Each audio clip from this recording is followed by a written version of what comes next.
Excision, tradition ou santé, voilà notre sujet santé justement que nous vous proposons avec deux invités qui ont accepté de participer à cet exercice, un homme, une femme, pour revenir sur une question qui parfois est mise en avant au nom de la tradition alors que la santé dit tout autre chose. Binta Diallo, bonjour. Bonjour. Merci pour votre présence. Vous êtes Binta, étudiante en communication, mais aussi secrétaire générale de l'association Espoir et Combat de Femmes. Merci d'être venue. Et avec nous, puisque ce n'est pas qu'une question de femmes, contrairement à ce que d'aucuns voudraient laisser entendre, Monsieur Emmanuel Guéhi. Bonjour monsieur. Bonjour madame. Vous êtes informaticien de gestion, mais vous êtes aussi et surtout le président de l'Amicale des pasteurs ivoiriens de France, APIF. Merci d'avoir accepté d'être présent. Merci. Nous avons quelqu'un qui n'est pas sur le plateau, mais vous le verrez en image, c'est son travail, monsieur Sékou Doucouré, réalisateur. Il se trouve à Bamako et nous vous remercions, monsieur Doucouré, pour nous avoir donné la gracieuse autorisation de diffuser des extraits de ce film qui est fait en collaboration avec des associations qui sont mobilisées aussi sur cette cause-là. Alors parlons d'association Espoir et Combat de Femmes. Vous en êtes la secrétaire générale. Pourquoi est-ce que votre association s'occupe de la question de l'excision? Alors moi je suis d'origine guinéenne. Il faut savoir qu'en Guinée c'est 96% des fillettes qui sont excisées. Donc de là on voit qu'il y a beaucoup de travail à faire, surtout que l'excision est interdite par la loi. Et malheureusement les pratiques perdurent et nous sommes là pour essayer d'arrêter tout ça. Monsieur, connaissiez-vous cette question?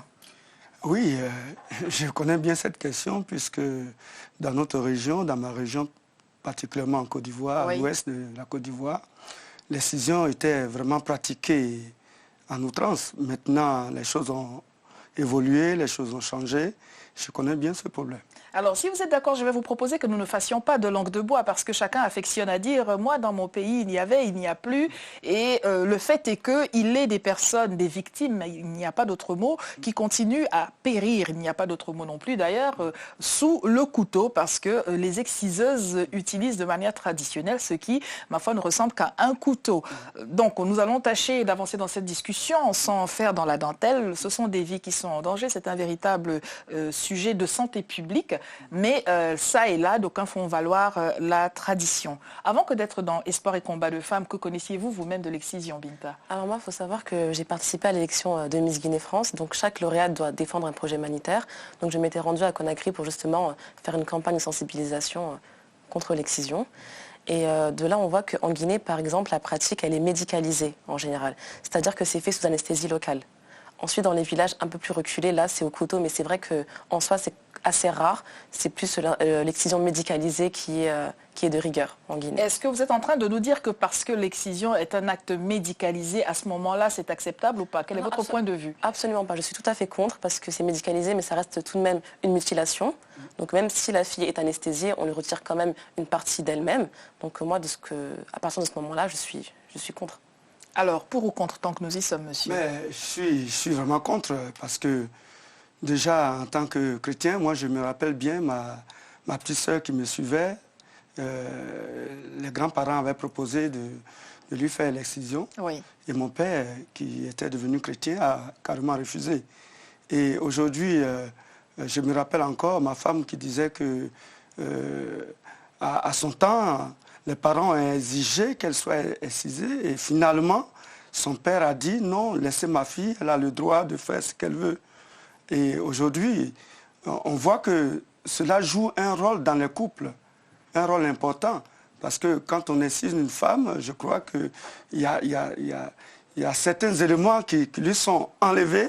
Donc, elle n'éprouve pas certaines réactions qu'elle devait éprouver pendant qu'elle est avec son mari. Dans le cadre de l'intimité, donc. Alors, justement, pour ceux qui ne savent pas ce que c'est ou qui pensaient savoir sans véritablement se rendre compte, l'excision, c'est l'ablation, l'amputation, pour parler clairement, des parties génitales des femmes au prétexte que la tradition veut qu'il en soit ainsi, au prétexte qu'il faudrait qu'elle soit pure. On ne sait pas de quelle pureté il s'agit. Mais voilà, nous allons donc regarder, si vous êtes d'accord, un premier extrait qui va nous permettre de continuer la discussion. Nous regardons ensemble. Excisée à bas âge, elle nous raconte son accouchement. Le premier accouchement a pris de 7 h du matin jusqu'à 14 h. Et il fallait me faire déchirer pour éviter la fistule. Donc j'ai subi ça et ça n'a pas été très facile parce qu'après aussi, il faut coudre et essayer encore de remarcher et de faire... Non, c'est exceptionnel, quoi. C'est terrible. La deuxième, là, maman était avec moi dans la salle de travail. Et quand j'ai fini, je suis sortie, couchée. Elle me dit, mais qu'est-ce que j'ai vu là? C'est comme ça que tu souffres. J'ai dit, maman, c'est comme ça que je souffre atrocement. Alors là, je crois qu'elle me dit, mais moi, je ne sais pas, je ne savais pas que tu souffrais comme ça. J'ai dit, lors du premier accouchement, c'est exactement ça que j'ai subi. Donc, encore redéchirure. Là, c'est agrafe. On m'a agrafé. Son mari nous le confirme. Après son accouchement, elle a peut-être fait 15 jours. Pour marcher, c'était des problèmes. Parce qu'on l'a fait faire des pratiques, on lui a fait des opérations, des chirurgies, des petites chirurgies vraiment qui ont laissé des séquelles. Elle en a souffert énormément, terriblement, même bien après l'accouchement. Je peux dire que même maintenant, elle en souffre. Psychologiquement, elle en souffre. Ça m'a permis d'arrêter ma maternité. Même si j'ai envie, si je pense à la douleur que je vais encore subir, l'idée d'avoir un enfant. Vos réactions donc après ce premier extrait, Binta Diallo? Je suis vraiment outrée. C'est vrai que les femmes qui... Parce qu'il faut savoir qu'il y a différents types d'excision et dans ce cas-là, on voit qu'elle a été recousue lors de son excision. De son excision. Oui. Donc ça fait qu'au niveau de l'accouchement, ça coince, le bébé ne passe pas. Car il faut le rappeler, l'excision, donc, on le disait tout à l'heure, c'est l'ablation des parties génitales féminines, mais d'aucuns poussent le détail jusqu'à vouloir refaire dans la dentelle et recoudre. Mais recoudre veut dire que lors de l'accouchement, il y a des difficultés. Et même avant l'accouchement, on aura peut-être l'occasion de l'entendre tout à l'heure, il s'avère que, ma foi, des actes aussi simples et naturels qu'aller aux toilettes peuvent devenir très compliqué, très douloureux. Vous avez entendu ce que disait la dame dans l'extrait. Quels sont vos commentaires? Je suis très écœuré, vu la souffrance que l'on impose à une femme dans le but de faire plaisir à d'autres personnes. Je crois que si l'excision était pour le plaisir de la femme, ça se passerait inaperçu ou bien ça ne serait pas un problème. Mais la personne pour qui l'on exerce cette opération souffre amèrement. Et pour perdre, non pour gagner, mais pour perdre. Et vraiment, ça fait très mal. Mais je pense que ceux qui luttent, comme cet homme qui a réalisé ce film, je veux vraiment l'encourager et encourager beaucoup d'autres personnes à s'engager dans ce combat, comme notre sœur le fait aussi. Parce qu'il faut qu'on y arrive un jour et que cela cesse dans nos pays. Alors, on parlait de mutation sociale tout à l'heure. Pensez-vous que ces pesanteurs sociales, est-ce qu'on peut vraiment changer les choses? Vous, en tant qu'homme, on entend bien la vie qui est le vôtre, mais vous n'êtes pas sans savoir que beaucoup d'hommes ne partagent pas ce point de vue-là et pensent qu'au nom de la tradition, il est de bon ton, ma foi, de continuer à faire comme il a toujours été fait jusqu'à présent. Comment pensez-vous qu'il soit possible de faire changer les mentalités? Vous savez que dans ce monde, il y aura toujours des personnes négatives et des personnes positives. Mais si la majorité reconnaît que ce acte est mauvais, je crois que nous n'avons qu'à doubler ou redoubler d'efforts pour mener ce combat. Tôt ou tard, comment nous allons faire ces genres de missions que vous tenez et les opérations que mènent les associations et les diffusions publiques. Parce qu'il y a des gens qui ignorent vraiment le méfait de cette entreprise. Donc le fait de diffuser dans les villages, d'expliquer aux gens, pourra apporter quelque chose de nouveau à la future génération. Vous sembliez dire tout à l'heure que parce que vous êtes devenu chrétien, alors ceci, cela. Je voudrais rappeler à nos téléspectateurs que dans ce film-là, il est non seulement des prêtres, mais aussi des pasteurs et aussi des imams qui se sont mobilisés contre cette pratique pour dire que ça n'est pas un fait religieux, mais plutôt culturel. Vous qui êtes dans l'association, alors quelles sont les explications que font valoir ceux qui sont en faveur de cela? Bien sûr, ils ne viennent peut-être pas vous le dire tout de go, mais sur le terrain, vous rencontrez bien des explications.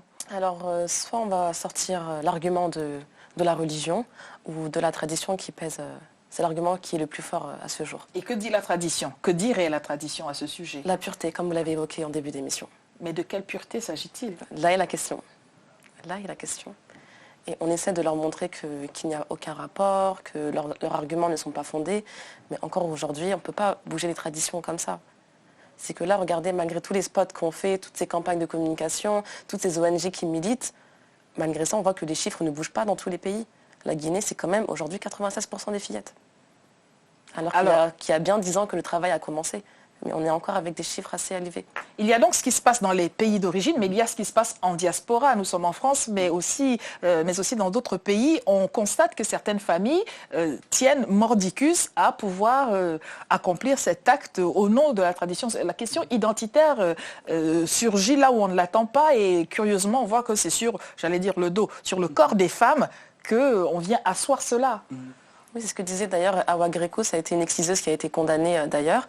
Et Awa Greco, elle excisait les filles chez elle, en France ici, dans son appartement dans le 20e arrondissement de Paris.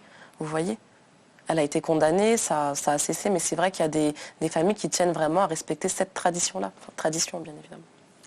Nous allons donc regarder un deuxième extrait. Je rappelle que l'association Plan Mali était auprès du réalisateur Sékou Doucouré pour ce film, mais aussi, bien évidemment, le ministère, on va dire, de la femme, de l'enfance et de la famille. On regarde ceci ensemble. Les conséquences de la pratique de l'excision sur la santé de la femme. Nous avons rencontré le docteur Touré, gynécologue, pour nous en dire plus. La première des complications, si c'est nouveau-né, c'est d'abord l'hémorragie. Parce que la zone qu'on touche, c'est une zone très vascularisée. Donc, avec l'excision, il y a l'hémorragie qui survient. Et quelquefois, l'hémorragie peut être très abondante. Et parfois, on ne peut pas le maîtriser à domicile, sur le lieu de l'excision. Et quelquefois, ça peut entraîner le décès. Le docteur Traoré a été témoin d'une hémorragie qui n'a pas été maîtrisée des suites d'une excision pratiquée en milieu médical. Moi, personnellement, j'ai eu 2 cas de décès sous mes yeux suite à l'excision des fillettes qui n'ont même pas une semaine qu'on a excisées. Mais à la suite des saignements, elles ont beaucoup saigné. Malheureusement, le jour où on m'a amené en consultation, c'était trop tard. À peine j'ai fini de l'examiner. Je n'ai même pas eu le temps d'évacuer la petite, elle est décédée. Nous avons rencontré la tante des jumelles dont on a parlé dans l'introduction. 8 jours après la naissance des 2 sœurs, elles furent excisées sous la pression de la belle famille. Le même jour, une tragédie survient. Au crépuscule, vers 18h, comme ça, il y a une qui est décédée. Et le lendemain, à 5h du matin, l'autre est décédée. Après le décès des sœurs jumelles, la famille attribua le décès à une cause surnaturelle. Il y a ces parents familiales qui disent que non, il y a une sorcière dans la famille, il y a ceci, il y a cela. Mais moi, je sais très bien que c'est l'excision qui est la cause du décès. Pour cet urologue, en plus de l'hémorragie, d'autres dangers immédiats existent. Ça se termine par des hémorragies qui vont tuer l'enfant. Ça se termine par une infection généralisée qui peut tuer l'enfant. Ça se termine par un tétanos qui peut tuer l'enfant. Un jour, le docteur Traoré a reçu une petite fille qui venait d'être excisée quelques jours seulement après sa naissance. La manière d'exciser empêchait les urines de sortir. Résultat, l'enfant était en rétention d'urine. Voilà donc ce que disent les professionnels de santé. Que disent les hommes? On a entendu votre avis à vous, mais avez-vous déjà été confronté à des hommes qui pensent qu'il faut continuer l'excision parce que c'est comme ça qu'il faut que ce soit? Vraiment, ça a été rare. Ouais. Ça a été tout à fait rare parce que je suis dans un milieu où il n'était même pas question de parler de l'excision. Hein? C'est vrai que dans cette grande ville, l'histoire qu'elle a racontée tout à l'heure a été une grande histoire ici à Paris. Mais il y a des gens qui ont souvent cette hardiesse de dire que moi je suis un homme, je reconnais une femme que lorsqu'elle est excisée. On a eu de ces genres de débats où les gens ils sont catégoriques sur ces choses, mais sans fondement. En fait, ils veulent que la jouissance soit de leur côté seulement et que l'autre, bon, c'est un objet. Et quand on traite la femme comme un objet, je ne sais pas si on l'aime vraiment. Parce qu'on ne peut pas aimer un objet, on ne peut pas aimer une personne aux mêmes enseignes qu'un objet. Une personne, c'est un être vivant qui a des droits, qui a des devoirs, qui a besoin de vivre, qui a besoin de sa liberté, qui a besoin de se réjouir avec son mari. Et non l'homme qui se réjouit seul et puis qui profite de la femme. Je crois qu'on doit dépasser ces choses-là. C'est cadeau pour vous ce que vient de dire M. Binta. C'est exactement ça. Et là, on voit bien que le côté tradition a vraiment une grosse ampleur parce que elle, c'est vraiment sa belle famille qui a fait en sorte que ses jumelles soient excisées. Et tout d'un coup, tout le monde dit « Ah oui, mais c'est de la sorcellerie, Voilà, c'est la voisine, c'est ceci, c'est cela », alors que c'est comme le nez au milieu de la figure. La raison est évidente. Oui. C'est une hémorragie, tout simplement. Alors, cette volonté de ne pas vouloir voir les choses en face, pensez-vous que personne vraiment dans un contexte comme celui-là ne sache ce qui s'est passé ou chacun essaie de faire la politique de l'autruche? Vous savez, en Afrique, on met tout sur le compte des sorciers. On voit un cas pratique où les gens ont commis des erreurs et ils vont accuser le sorcier, un indépendant qui est quelque part, s'il existe encore. Mais il est très important aujourd'hui que l'on arrive à identifier ce qui tue l'Afrique. Ce qui tue l'Afrique. Un dit-on dit que lorsque vous montrez du doigt quelqu'un, il y a au moins 3 doigts qui vont vers vous. 3 doigts qui vont vers vous. C'est vrai que quand on pointe le doigt, il y en a 3 vers soi-même. Oui. Donc, au lieu d'accuser les autres, il faut qu'ils s'accusent eux-mêmes. Ou alors quand on accuse autrui, on est coupable 3 fois soi-même. 3 fois, oui, oui. Et vraiment perdre des jumeaux comme ça, des jumelles en un instant de... Mais je pense que la belle famille est vraiment persuadée que c'est des sorcières. Hein. Oui. Ah oui, donc vous pensez qu'ils sont sincèrement dans l'erreur? Oui, je pense qu'ils sont vraiment dans cette optique-là. Je le pense vraiment. Alors, on va quand même, et vous l'avez relevé, et merci pour cela, merci pour cette sincérité d'homme, car vous le disiez tout à l'heure, c'est une question tout simplement de vouloir assujettir le corps des femmes, assujettir la femme, c'est un rapport dominant-dominé, et avoir la mainmise sur la sexualité des femmes, voilà la véritable raison, cette pureté qu'on évoque, on ne sait pas pure de quoi, peut-être pure de pouvoir avoir, comme vous le disiez, la liberté de se réjouir. Alors j'aime assez l'expression.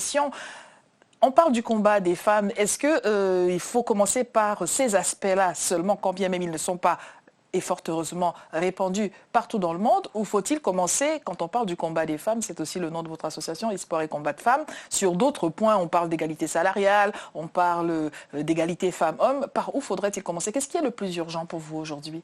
Le plus urgent, je pense que ça dépend vraiment des régions dans le monde. Moi, par exemple, si je reste sur l'Afrique, vraiment arrêter ces mutilations-là. Parce qu'on commence dès l'enfance à rabaisser la femme. Et de là, on la limite en fait, sans s'en rendre compte. Et je pense qu'il faudrait vraiment commencer par là, sur le continent africain. Avez-vous jamais entendu les femmes notamment, ou les hommes dire que c'est une affaire de femmes parce que ce sont les femmes qui sont des exciseuses sur le corps des femmes, donc c'est une affaire de bonnes femmes? C'est ce qu'ils vont toujours dire d'ailleurs.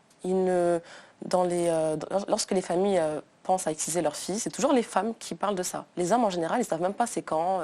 Ils savent qu'il va y avoir une fête, quelque chose comme ça, mais car il y a une fête à la clé. Oui, il y a une fête, donc c'est vrai qu'ils ne s'en soucient pas. La fête n'étant pas pour tout le monde, pas pour la victime. Mais alors, à la décharge des hommes, est-ce que quelque part les femmes aussi ne s'arrogent pas le droit de tout savoir sur ce qui concerne le corps des femmes? Après, là encore, c'est vraiment dans le côté tradition. Il faut savoir que, par exemple, dans des régions d'Afrique de l'Ouest, lorsqu'une femme n'est pas excisée, on ne mange pas de sa nourriture. Ah ben voilà. Vous voyez, donc la mère, elle va exciser sa fille pour éviter que sa fille soit une paria de la communauté. Donc vous voyez, c'est vraiment le cercle des traditions qu'il faut casser en fait.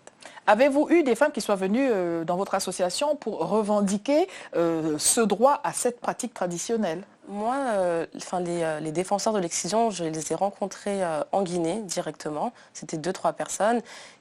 Parmi lesquelles des femmes? Non, des hommes. Ouais. Là, c'est des hommes qui, voilà, de ce côté-là, qui eux vraiment disaient qu'il ne fallait pas toucher à cette tradition-là ou qui disaient qu'il fallait la médicaliser.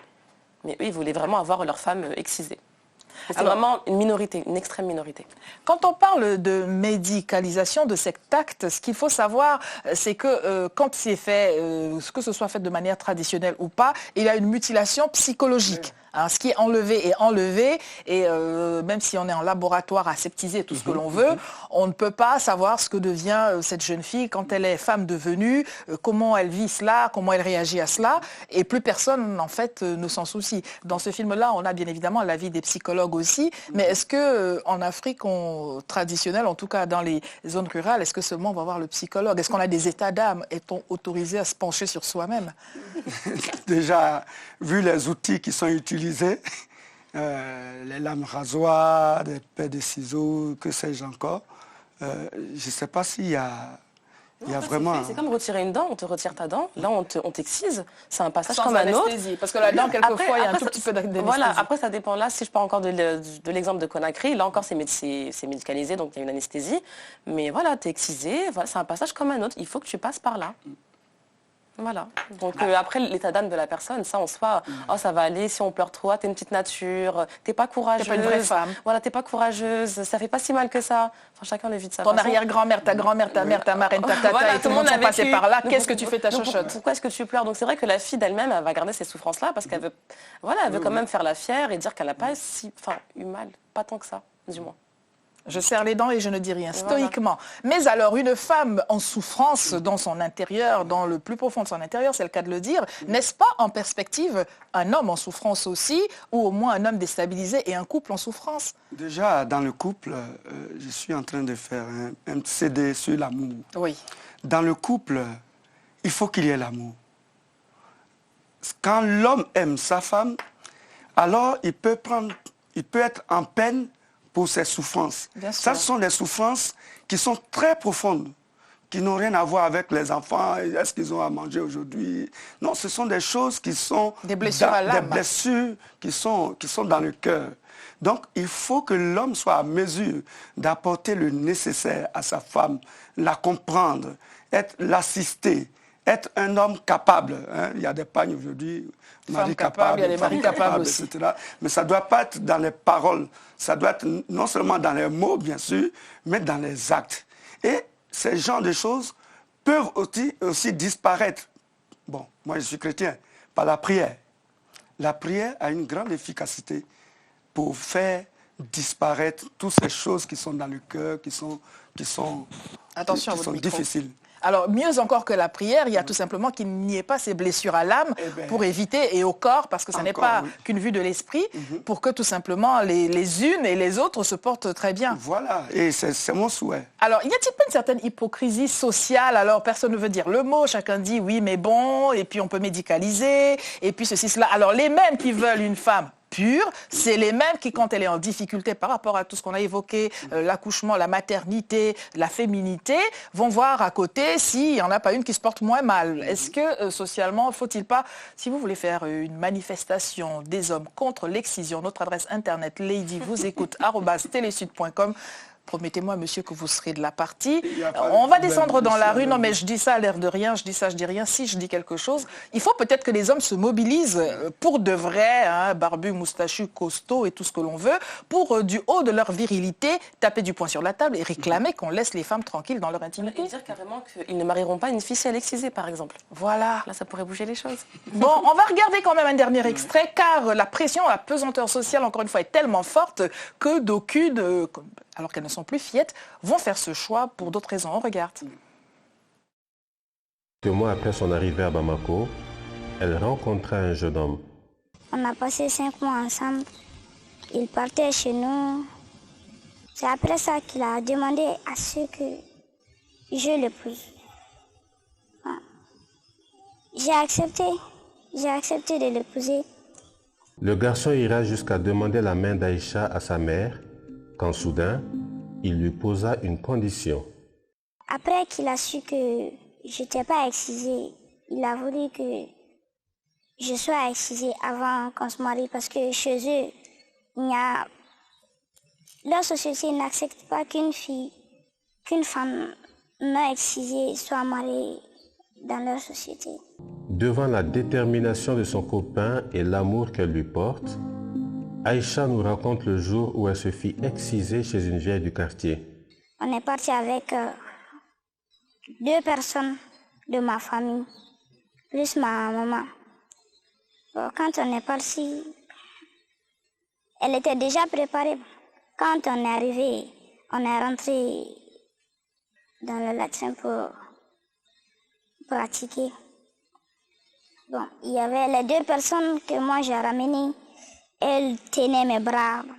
La vieille aussi a décidé d'amener 2 personnes pour que je ne la dérange pas avec mes coups de poing. Après avoir enduré une douleur atroce au moment de l'excision, Aïcha s'empressa de raconter la nouvelle à son copain quand celui-ci prit une décision radicale. Il est venu chez nous, on était devant notre porte. Il m'a dit que vraiment lui devait arrêter notre relation, qu'il ne veut plus se marier. Bon. Je lui ai demandé pourquoi, il m'a dit de ne rien lui demander, qu'il ne peut rien me dire. Même il a arrêté. Voilà donc un mot chacun pour finir et réagir sur cet extrait, monsieur. C'est touchant, c'est très touchant et ça me fait mal au cœur. Aujourd'hui, il y a de l'injustice partout, dans tous les domaines. Et je crois que nous devions faire appel aux autres à respecter ce qui est écrit, à respecter ce que nous faisons et à respecter ce que nous disons. Binta Diallo. J'ai pas de mots là, ça m'a un peu cassé. Oui, ça me laisse un peu sans voix. Lady vous écoute @telesud.com très véritablement si vous voulez participer à cette manifestation. Messieurs qui nous regardez du fond de votre canapé, envoyez-nous un message. Nous allons descendre dans la rue, n'est-ce pas? Association Espoir et Combat de Femmes. J'espère que vous serez là. J'attends votre appel. Merci à tous les deux d'avoir participé. Très bonne continuation à toutes victimes de l'excision. À demain.